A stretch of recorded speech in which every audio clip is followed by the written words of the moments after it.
Hi guys, hi Distinction family, welcome back to Distinction in Mathematics. This is the second video in proving identities when it comes to trigonometry. If you missed the first video, please check it out because I want you to get all the information, all the basics so that we move along together. By the way, I take these questions from your grade 12 past exam papers, so this is the right tool to actually use to prepare for your exams. Stick around and let's get right to it.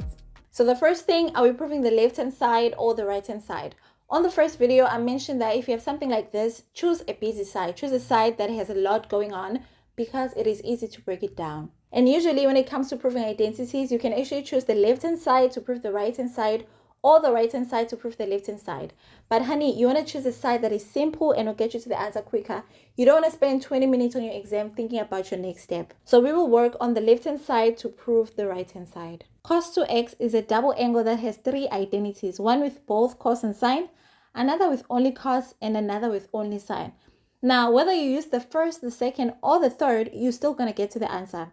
Just so you don't waste time deciding which one you're going to use, what I usually recommend is that you look on the other side. What are you looking for?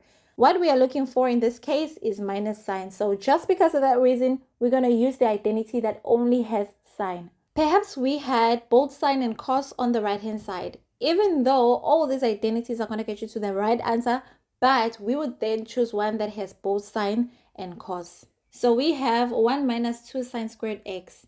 When we look at sine 2x, the double angle formula for sine 2x has only one identity, which is 2 sine x cos x. Cos squared x can also be written as 1 minus sine squared x. We could have left it like this, but we made sure that from the beginning, we only introduced sine, so we also have to do that on this side.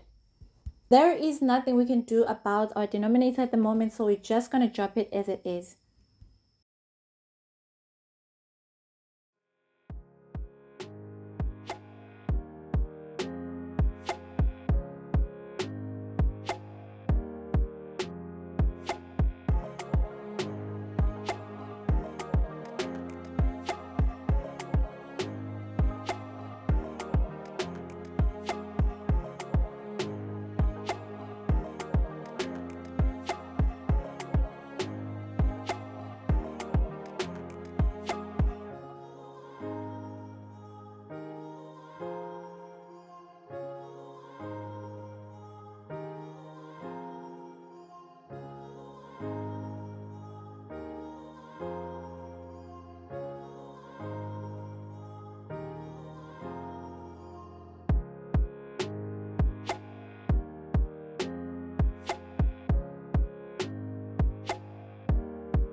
So on this step, we exclude the common factor. Everything that is on the brackets on our numerator can now cancel the denominator because they look the same. This leaves us with minus x, which we are proving on the right hand side.